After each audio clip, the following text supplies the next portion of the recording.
Hello friend. आज हम लोग विलियम शेक्सपियर की जो 4 ट्रेजेडी हैं, हैमलेट, किंग लियर, मैकबेथ और ओथेलो, उसमें से आज हम लोग हैमलेट को पढ़ेंगे। देखिए हैमलेट को कहानी को आज देखेंगे। डेनमार्क से कुछ दूरी पर एक खूबसूरत देश था। वह हैमलेट नामक एक राजा राज करता था। उसका विवाह एक अत्यंत सुंदरी राजकुमारी के साथ हुआ। दोनों एक दूसरे को बहुत प्रेम करते थे तथा एक दूसरे के लिए हमेशा प्राण तक न्यौछावर करने के लिए तैयार रहते थे। विवाह के बाद रानी ने एक पुत्र को जन्म दिया। उसका नाम कुमार हैमलेट रखा गया। बचपन से ही वह माता की अपेक्षा अपने पिता से अधिक प्रेम करता था। महाराज हैमलेट को क्लोडियस नामक एक छोटा भाई भी था। वह उन्हीं के साथ रहता था। इस प्रकार वे सुखपूर्वक जीवन व्यतीत कर रहे थे। हैमलेट के राज्य में सुख समृद्धि का वास था। उसने लोगों की भलाई के लिए अनेक कार्य किए। यही कारण था कि प्रजा ऐसा राजा पाकर स्वयं को धन्य समझती थी। एक दिन भयंकर दुर्घटना घटी। राजा हैमलेट स्वर्ग से तार गए। उनकी मृत्यु के बारे में क्लेडियस के अतिरिक्त कोई नहीं जानता था। आंखों में आंसू भरकर उसने भारी मन से घोषणा की कि एक जहरीले सर्प के काटने से महाराज हैमलेट काल का ग्रास बन गए हैं। हैमलेट की मृत्यु का समाचार पाकर प्रजा पर कड़कती बिजली बनकर गिरी। प्रजा अपने राजा हैमलेट को बहुत प्रेम करती थी। इस समाचार ने उन्हें दुख के गहरे सागर में डुबो दिया। सारे राज्य में शोक की लहर दौड़ गई। इस दुर्घटना का सबसे बुरा असर राजकुमार हैमलेट पर पड़ा। वह अपने पिता से बहुत स्नेह करता था। उसका अधिकांश समय उन्हीं के साथ व्यतीत होता था। उसका नन्हा दिल पिता की मृत्यु से बिल्कुल टूट गया। उसकी आंखों से निरंतर आंसू बहते रहते। उसकी भूख, प्यास और नींद समाप्त हो गई। किसी तरह समझा बुझाकर उसे सुलाया जाता, परंतु आधी रात के समय पिता को पुकारते हुए बिस्तर से उठ बैठता। उसके बाद सारी रातें करवटें बदलते या रोते हुए गुजार देता था। इसी प्रकार 2 महीने बीत गए, लेकिन अभी भी उसके दिलो दिमाग पर पिता की छाप ताजा थी। एक पल के लिए भी वह पिता को नहीं भूलता था। वह उनके कक्ष में जाकर घंटों रोया करता था। अभी वह स्वयं को संभाल भी नहीं पाया था कि एक दिन एक समाचार उसको आश्चर्यचकित कर रहा है। उसे अपने कानों पर भी विश्वास नहीं हो रहा। जिस माँ ने जीवित रहते उसके पिता को अथाह प्यार दिया था, जो उनके लिए अपना सब कुछ न्यौछावर करने को तत्पर रहती थी, उसी ने उसके चाचा क्लोडियस के साथ विवाह कर लिया था। इस बारे में उसने उसे कुछ भी नहीं बताना उचित समझा। सारा कार्य गुप्त ढंग से संपन्न हो गया था। यह विवाह किसी प्रकार से उपयुक्त नहीं कहा जा सकता था। जहाँ रानी सुंदरता की मूर्ति थी, वहीं क्लोडियस बहुत काला, भद्दा, असमान, कटकाठी का व्यक्ति था। ढूंढने पर भी उसमें कोई गुण नजर नहीं आता था। इस पर शब्दों में कहा जाए तो वह किसी भी तरह रानी और राज सिंहासन के लायक नहीं था। परंतु यह बात केवल हैमलेट ही समझता था। रानी ने तो इस ओर से अपनी आंखें बंद कर रखी थीं। रानी ने इस विवाह के लिए बहुत जल्दी अपनी स्वीकृति दे दी थी। यही बात हैमलेट को अधिक चुभती थी। उसके पिता को गुजरे भी 2 महीने हुए थे और उसकी माँ ने दूसरा विवाह कर लिया था। पति के लिए उसकी माँ के मन में जो प्रेम था, जो समर्पण भाव था, वो इतनी जल्दी कहाँ लुप्त हो गया। इस बात ने हैमलेट को चिंता में डाल दिया। एक दिन हैमलेट अपनी कक्षा में बैठा था, कुछ महीनों में घटित घटनाओं के बारे में सोच रहा था। तभी एकाएक उसके मस्तिष्क में कुछ सब विचार कौंधा। इस विवाह के पीछे कहीं कोई षड्यंत्र तो नहीं। उसने पुनः सभी कड़ियों को जोड़ा और सिलसिलेवार सोचने लगा। सबसे पहले जहरीले सर्प के काटने पर मेरे पिता की मृत्यु हुई। उसके बाद क्लोडियस को पता भी, इसके बारे में केवल क्लोडियस को ही पता था। फिर कुछ दिनों बाद मेरी माँ ने विवाह कर लिया। कहीं ऐसा तो नहीं मेरे पिता की मृत्यु के पीछे इन दोनों का हाथ हो? कहीं इन्होंने ही दोनों ने सर्प बनकर मेरे पिता को डस लिया और राज सिंहासन का लोभ अच्छे अच्छों को बुरा करने को विवश कर देता है। अवश्य इन्होंने लोभ में आकर मेरे पिता को मरवा दिया और अब वे इस राज्य को हथिया लेना चाहते हैं। हैमलेट जितना सोचता उतना ही विचारों की गुत्थियों में उलझता जाता। अधिक सोचने के कारण दिन दिन उसका स्वास्थ्य गिरने लगा। शरीर सूखकर कांटे की तरह हो गया। चेहरा पीला पड़ गया। आंखें अंदर की ओर धंस गईं। लोग उसकी हंसी सुनने को तरस गए। उसके स्थान पर वह अत्यंत गंभीर और खोया खोया सा दिखाई देता था। एक दिन वह महल के शाही बाग में टहल रहा था। तभी एक पहरेदार आया और डरते डरते स्वर में बोला, राजकुमार, कुछ दिनों से मैं महाराज को महल में देख रहा हूँ। अवश्य वह उनकी आत्मा है। जो 3 दिनों से दिखाई दे रही है। यद्यपि उन्होंने किसी को कुछ नहीं कहा, परंतु उनकी चाल ढाल से लगता है कि वे किसी को ढूंढ रहे हैं। यह बात हैमलेट के किसी आशय से कम नहीं थी। उनके पिता की आत्मा अभी महल में उपस्थित है, ये जानकर जहाँ उसे प्रसन्नता हुई वहीं वो सोच में पड़ गया। धीरे धीरे उसे विश्वास हो गया था कि हो ना हो महाराज उसे ही ढूंढ रहे हैं। अवश्य भी उससे कुछ कहना चाहते हैं। अंततः राजकुमार ने पिता से मिलने का निश्चय कर लिया। उसी रात वह पहरेदारों के साथ उस स्थान पर बैठा जहाँ उसके पिता की आत्मा को भटकते हुए देखा गया था। उसने इस बारे में किसी को कुछ नहीं बताया। आधी रात का समय था, राजकुमार की आंखों से नींद कुछ दूर थी। तभी एक पहरेदार पास आकर वो धीरे से बोला, वह देखिए राजकुमार, चबूतरे पे महाराज की आत्मा। राजकुमार ने जल्दी से चबूतरे की ओर देखा। राजसी पोशाक पहने एक छाया धीरे धीरे चलती हुई उसकी ओर आ रही थी। चाल डाल और वस्त्रों से राजकुमार पहचान गया कि ये उसके पिता ही हैं। उन्होंने वही पोशाक पहन रखी थी जो मृत्यु के समय उनके शरीर पर थी। चांद की रोशनी में वे उसे स्पष्ट नजर आ रहे थे। वह पिताजी कहकर उसके तेजी से और लपका।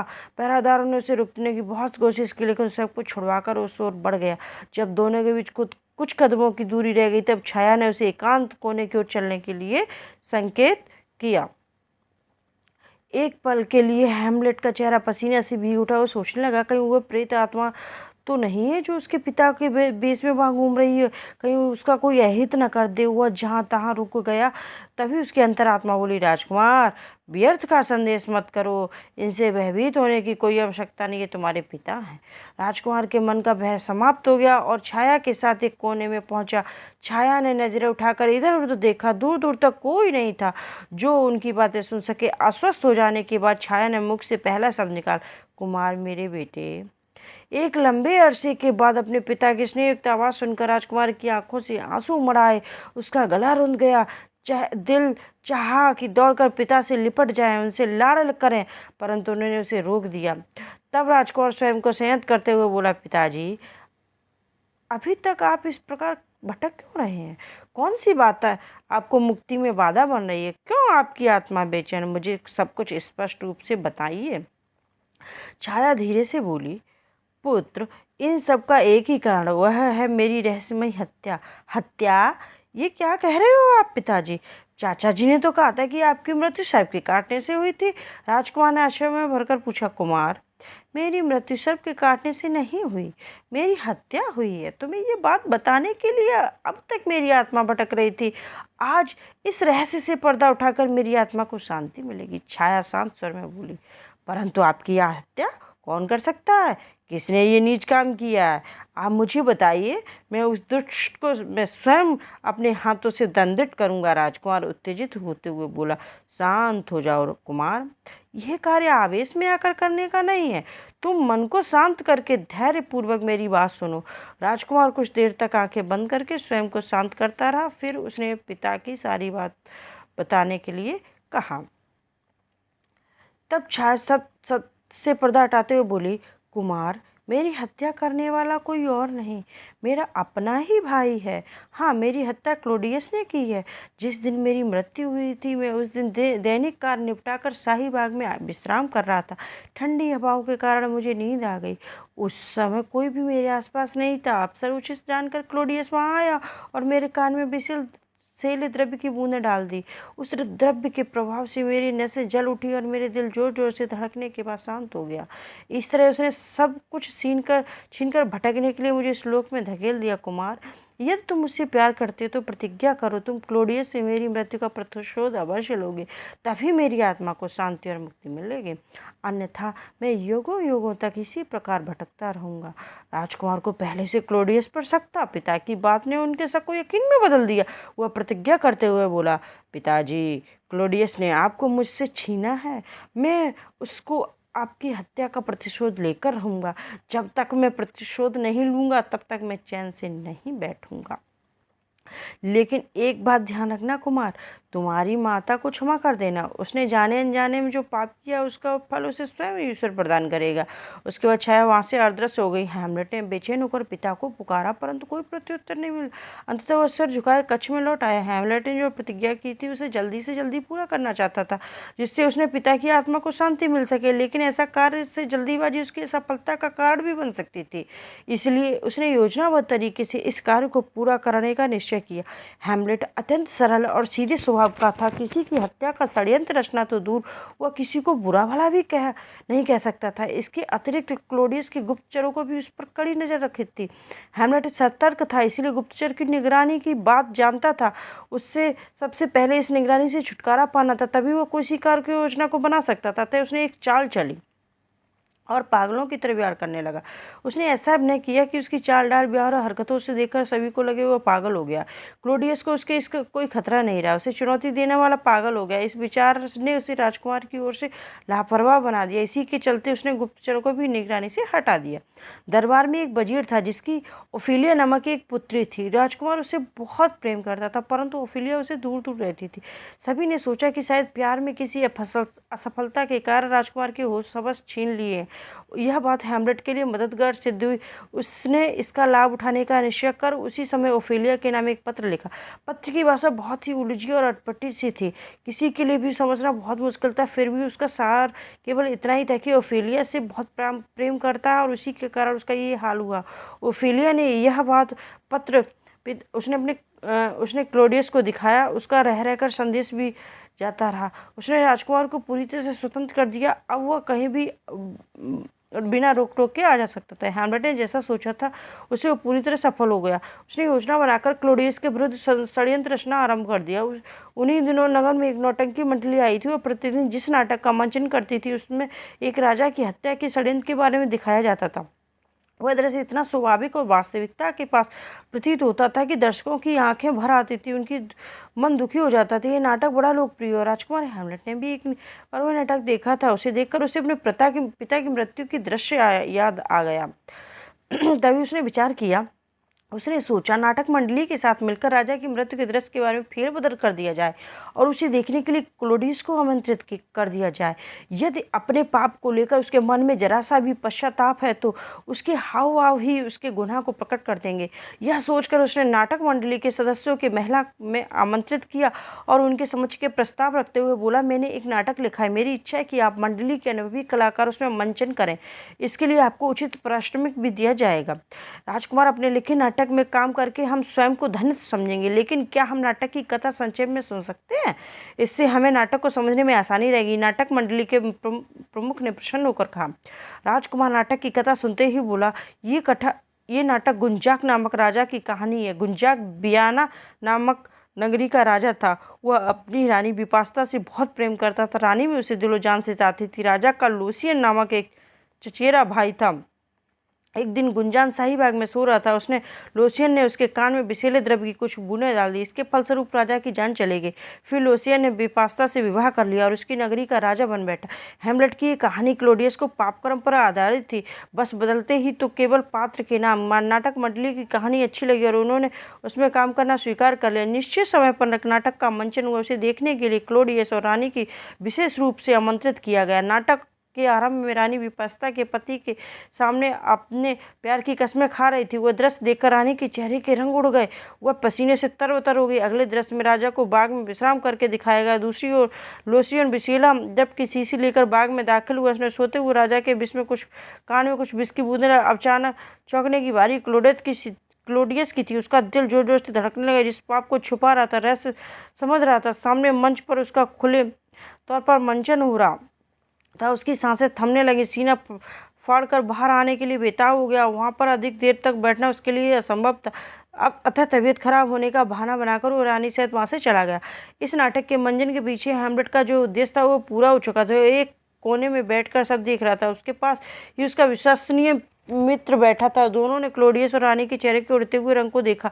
बार बार घबराकर एक दूसरे को देखना, माथे में पसीना पोंछना उनसे छिपा नहीं था। जब वे दोनों नाटक छोड़कर जा रहे थे, हैमलेट ने मित्र से कहा, मित्र, क्लोडियस की बेचैनी उसके अंदर की चोर उजागर कर रही है। उसमें कोई शक नहीं है। रहकर उसने ही मेरे पिता की हत्या की। मैं तुम्हारी बात से पूरी तरह सहमत हूँ। मैं यही तुम्हारे पिता का हत्यारा हुआ। मित्र आवेश में भरकर बोला। शांत हो जाओ मित्र, दीवारों के भी कान होते हैं। यहाँ स्थान इस समय प्रकार की बातों करने का नहीं है। इस विषय में बाद में बात करेंगे। हैमलेट ने तेजी से मित्र को चुप करवा दिया। नाटक समाप्त हुआ और सभी उसकी प्रशंसा करते हुए वहां से चले गए। उसी रात रानी ने आवश्यक काम का बहाना करके हैमलेट को अपने कमरे में बुलाया। हैमलेट को बात पता थी कि नाटक देखने के बाद क्लोडियस और भी सतर्क हो जाएगा, तभी उसकी चाल चलना शुरू कर देगा। इसीलिए जब उसकी माँ ने उसे अपने कक्ष में बुलाया तो समझ गया कि निर्णायक समय आ पहुंचा। उसने अपनी माँ से घृणा होने लगी, क्योंकि वह भी हत्यारे का साथ दे रही थी, लेकिन उसे अपने पिता के शब्द याद थे। इसीलिए उसने निश्चय किया कि चाहे कुछ भी हो जाए, वह अपनी माँ को अहित नहीं करेगा। किसी प्रकार स्वयं को नियंत्रित करके हेमलेट रानी के कक्ष में प्रविष्ट हुआ। उस समय रानी खिड़की के पास खड़ी बाहर की ओर देख रही थी। कदमों की आहट पाकर वह मुड़ी और उसे संबोधित करते हुए बोली, आओ कुमार, बैठो। आपको जो कहना है ऐसे ही कह दो, हेमलेट ने रूखे स्वर में कहा। तो सुनो कुमार, तुम जो कुछ कर रहे हो वो ठीक नहीं है। अपने पिता के विरुद्ध ऐसा कार्य करते हुए तुम्हें लज्जा नहीं आती? क्यों कर रहे हो ऐसा? इस प्रकार बार रानी का स्वर थोड़ा कठोर हो गया। हेमलेट समझ गया कि रानी संकेत क्लोडियस की ओर कर रही है। उसका मुख कड़वाहट से भर उठा और तीखे स्वर में बोला, आप किस पिता की बात कर रहे हो? वास्तव में मेरा पिता थे, फिर जिसकी या जो मेरे पिता बनने की कोशिश कर रहा है। रानी उसके पास आकर बोली, मैं महाराज क्लोडियस की बात कर रही हूँ। आप ही तुम्हारे पिता। क्लोडियस के लिए पिता शब्द सुनकर राजकुमार के चेहरे से गुस्से तमतमा उठा। वह मुंह से आग उगलते हुए बोला, क्लोडियस मेरा पिता कभी नहीं सकता। वह मेरे स्वर्गीय पिताजी का हत्यारा। वह आस्तीन के सांप को पिता कहने से पहले मेरी जिह्वा जल जाएगी। मेरी तलवार उसका रक्त पीने के लिए तरस रही है। तब तक उस पापी को मौत घाट नहीं उतार दूंगा, तब तक मुझे चैन नहीं मिलेगा। राजकुमार का ऐसा रूप देखकर रानी भय से थरथर कांपने लगी। उसे लगा मानो स्वयं महाराज उसके सामने आकर खड़े हो गए। वह कुछ कदम पीछे हटी और तेजी से कक्ष बाहर जाने के लिए मुड़ी, लेकिन राजकुमार ने आगे बढ़कर अब मार्ग रोक लिया और कठोर स्वर में कहा, रानी माँ, जाने से पहले आपको मेरे एक प्रश्न का उत्तर देना, अन्यथा मैं आपको यहाँ से बाहर नहीं जाने दूंगा। मैं तेरी माँ हूँ, मुझसे ऐसी बात करते हुए तुझे शर्म नहीं आती? मैं यहाँ से जा रही हूँ, देखती हूँ तू क्या करता है। ये कहकर जैसे ही रानी ने आगे कदम बढ़ाया, वैसे ही राजकुमार ने उसका हाथ पकड़ लिया। रानी ने हाथ पकड़ छुड़ाने की बहुत कोशिश की, लेकिन असफल रही। राजकुमार के गुस्से से चेहरा देखकर उसका भयभीत थी। हाथ पकड़ने की घटना से उसका साहस भी जवाब दे गया। वह सहायता के लिए चिल्लाने लगी। तभी बरामदे में लगे पर्दे से पीछे बचाओ बचाओ की आवाज आने लगी। यह आवाज किसी पुरुष की थी। क्लोडियस पर्दे के पीछे खड़ा होकर उनकी बातें सुन रहा था, लेकिन रानी के खतरे में पड़कर वह सहायता के लिए सैनिकों को पुकार रहा था। ये सोचकर हेमलेट ने तलवार निकाली और रानी को छोड़कर पर्दे के पीछे पहुंच गया। फिर उसने बिना पर्दा हटाए तलवार के उस पर वार कर दिया। कक्षा में चीख गूंजी और फिर धड़ाम से किसी की करने की आवाज से सब कुछ शांत हो गया। पर्दे के पीछे छिपा आदमी मर चुका था। सोचकर राजकुमार निश्चिंत हो गया कि व्यक्ति को देखना चाहता था। उसने आगे बढ़कर पर्दा को खिसकाकर देखा। जमीन पर ओफिलिया के पिता की लाश पड़ी थी। वह क्लोडियस का विश्वास पात्र था और उसी के कहने पर छिपकर उसकी बातें सुन रहा था। राजकुमार के मुंह से अफसोस भरी आह निकली, अनजाने में मैंने इनकी हत्या कर दी। इसके लिए ओफिलिया मुझे कभी नहीं माफ करेगी। इसके बाद हैमलेट रानी की ओर मुड़ा। उसके हाथ में खून से रंगी तलवार देखकर रानी की सांसें उखड़ने लगी। हालत ऐसी हो गई मानो उसके प्राण निकलने वाले। हैमलेट ने तलवार नीचे रख ली और रानी कंधों पर हाथ रखे स्नेह भरे स्वर में बोला, माँ, तुम्हें मुझसे डरने की आवश्यकता नहीं। मैं तुम्हारा पुत्र हूँ, तुम्हारा अंश हूँ। मैंने तुम अंश से जन्म लिया है। आज भी मैं तुम्हारा उतना ही सम्मान करता हूँ जितना पहले करता था। परंतु माँ, ये सच है कि क्लोडियस ने महाराज की हत्या की। उसके हाथ महाराज के खून से रंगे हुए। उसने सिंहासन पर अधिकार करने के लिए आपसे विवाह किया। आप जैसे पापी और नीच का साथ देकर अपने वंश को कलंकित कर रही हैं। राजकुमार की बातें सुनकर रानी की नजरें शर्म से झुक गई। उसके कहने को कुछ भी नहीं बचा था। हेमलेट के ने माता का चेहरा ऊपर उठाया और दीवार पर टंगी महाराज की तस्वीर की ओर संकेत करते हुए बोला, देखो माँ, पिताजी हमारी ओर कितनी उम्मीद भरी निगाह से देख रहे हैं। वे अपने हत्यारे से प्रतिशोध चाहते। वे चाहते कि हम एक साथ क्लोडियस को उसके किए की सजा दें। इस काम में आप मेरी सहायता करेंगी? हेमलेट के मुंह से यह स्नेह शब्द सुनकर महारानी की आंखों से आंसू भर आए। उसके मन में ममता का सागर हिलोरे लेने लगा था। उसने पुत्र को गले से लगा लिया। हेमलेट उसे सांत्वना देते हुए बोला, तुम चिंता मत करो माँ, क्लोडियस को उसके किए की सजा अवश्य दूंगा। सिर्फ मुझे आपके आशीर्वाद की जरूरत है। तभी कमरे में एक स्वर गूंजा उठा जिसने राजकुमार की बात को पूरा कर दिया। उसने अपने पिता की हत्या का बदला ले सकूं।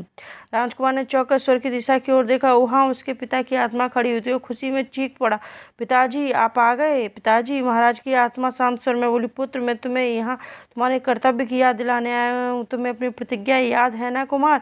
तुम्हें क्लोडियस से मेरी हत्या का बदला लेना पिताजी, मैं ये कभी नहीं भूल सकता। अपनी प्रतिज्ञा पूरी करने के लिए मैं अपने प्राणों की आहुति देने के लिए भी पीछे नहीं हटूंगा।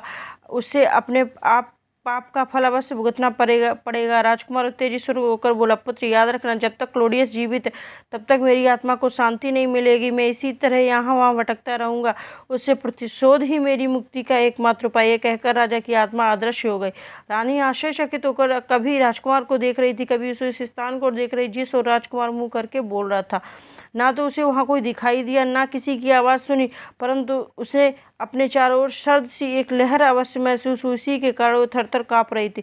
हेमलेट जानता था कि रानी महाराज की आत्मा की उपस्थिति से पूरी तरह अनजान है, इसलिए उसने भी इस विषय में उसे कुछ नहीं बताया। वो केवल इतना ही बोला, माँ, आप क्लोडियस से सावधान रहें। जो पापी एक हत्या कर सकता है, उसे दूसरी हत्या करने में कोई डर नहीं लगेगा। अगर उसे पता चल गया कि आप मेरा साथ दे रही तो आपको जीवित नहीं छोड़ेगा।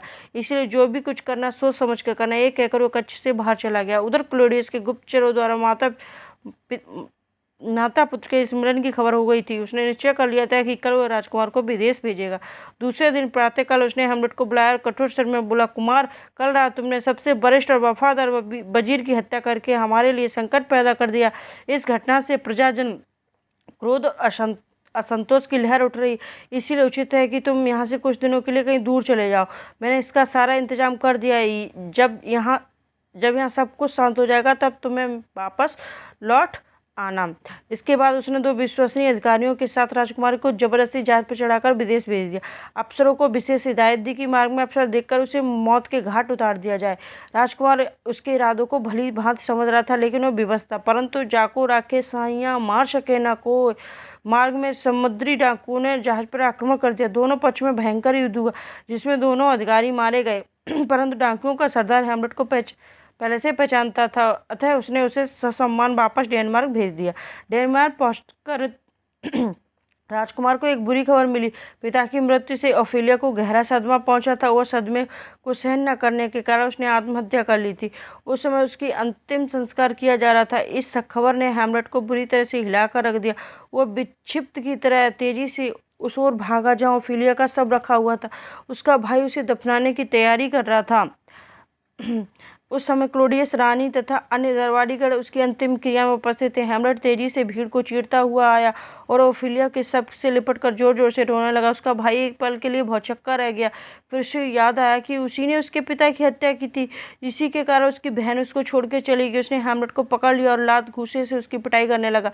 हेमलेट को पीटता हुआ देख क्लोडियस मन ही मन बहुत खुश हो रहा था। वो चाहता था कि आज उसके रास्ते से हेमलेट का नाम का कांटा हमेशा के लिए निकल जाए, परंतु तभी दरबारियों ने आगे बढ़कर दोनों को अलग कर दिया। ओफेलिया को भाई क्लोडियस को संबोधित करते हुए बोला, महाराज, इसी ने मेरी पिता की हत्या की है। इसी के कारण मेरी बहन ने आत्महत्या की है। इसने मेरा घर उजाड़ दिया। मैं इसे अपने हाथों से दंड देना चाहता हूँ। तुम्हारे आरोप 100% सही हैं, परंतु इसका अर्थ ये नहीं कि तुम इस प्रकार दंडित करो। मैं तुम्हें दोनों के बीच द्वंद्व युद्ध निश्चित करता हूँ। इसमें जो विजयी होगा उसे जीवित रहने का अधिकार होगा। क्लोडियस ने मन ही मन मुस्कुराते हुए अपना निर्णय दिया। इस निर्णय के पीछे क्लोडियस का कुटिल दिमाग चल रहा था। वो जानता था कि ओफेलिया की भाई की तुलना में राजकुमार अभी बच्चा हुआ उसका सामना नहीं कर पाएगा। द्वंद्व युद्ध में नकली तलवारों का प्रयोग किया जाएगा, लेकिन उसने ओफेलिया के भाई की असली तलवार थमा दी थी। इस तलवार में तेज जहर लगा दिया था। यदि युद्ध में राजकुमार बच गया तो उसे मारने के लिए क्लोडियस ने एक और षड्यंत्र रचा था। उसने अपने पास एक शाही प्याला रखा था जिसमें शरबत के साथ साथ विषैले द्रव्य की कुछ बूंदें थी। युद्ध आरंभ होने के पूर्व उसने घोषणा की, युद्ध में विजयी होने वाला वो ससम्मान रूप में शरबत का शाही प्याला पेश करेगा। इसके बाद षड्यंत्र में रानी भी अनजान थी। निर्धारित समय पर युद्ध आरंभ हुआ। उसने देखने के लिए सारा नगर रंगभूमि में उमड़ आया। पहले तो हेमलेट ओफेलिया के भाई पर हावी रहा, लेकिन धीरे धीरे उसने हेमलेट पर प्रहार करना आरंभ कर दिया और फिर उसने उस पर प्राणघातक वार किया। हेमलेट ने खुद को बचाने के लिए भरसक प्रयत्न किया, परंतु वह फिर भी तलवार उसके शरीर पर घाव बना डाला। जैसे ही विष हेमलेट के शरीर में गया, उसने भयंकर जलन होने लगी। वो समझ गया कि क्लोडियस ने उसके साथ छल किया। जहर तेजी से उसके शरीर में फैल रहा था। उसे अपनी मौत दिखाई देने लगी, परंतु मरने से पहले अपनी प्रतिज्ञा पूरी करना चाहता था। उसने ओफेलिया के भाई से तलवार छीनकर उसी के सीने में घोंप दी। फिर खून सनी तलवार लेकर उसने क्लोडियस की ओर देखा। उसका ये रूप देखकर रानी भयभीत हो गई। उसने घबराकर शाही प्याला उठाया और शरबत पी लिया। जहर ने अपना असर दिखा। रानी तड़पते हुए वहीं ढेर हो गई। माँ को तड़प तड़प कर प्राण त्यागते देख हेमलेट को पिता की मृत्यु की याद आ गई। इस पापी ने इसी प्रकार तड़पा तड़पा कर मारा था। वह तेजी से क्लोडियस की ओर लपका। जहर के असर के कारण उसके पैर बुरी तरह लड़खड़ा रहे थे, लेकिन गिरने से पहले वह किसी भी तरह क्लोडियस तक पहुंच जाना चाहता था। उसने सारी शक्ति एकत्रित की और सिंहासन के सामने जा पहुंचकर क्लोडियस ने भागने की कोशिश की, परंतु वह तब बहुत देर हो चुकी थी। हेमलेट ने उसके सीने में तलवार घोंप दी। क्लोडियस भयंकर चीत्कार करते हुए जमीन पर गिर पड़ा। कुछ ही देर में उसने प्राण त्याग दिए। हेमलेट के चेहरे पर संतोष और प्रसन्नता के भाव उतरा। आखिरकार उसने अपने पिता की मृत्यु का प्रशोल ले लिया था। वह शांतिपूर्वक मर सकता था। उसे विश्वास था कि क्लोडियस की मृत्यु के बाद साथ ही उसके पिता की आत्मा की मृत्यु हो गई होगी। फिर उसने भी अपने प्राण त्याग दिए। ये दोस्तों विलियम शेक्सपियर की जो हैमलेट थी उसकी कहानी थी। और मिलते हैं किसी नई कहानी के साथ नेक्स्ट वीडियो में। तब तक के लिए बाय बाय। अगर वीडियो अच्छा लगे तो प्लीज़ वीडियो को लाइक कीजिए, चैनल को सब्सक्राइब कीजिए अगर आपने चैनल को सब्सक्राइब नहीं किया है तो।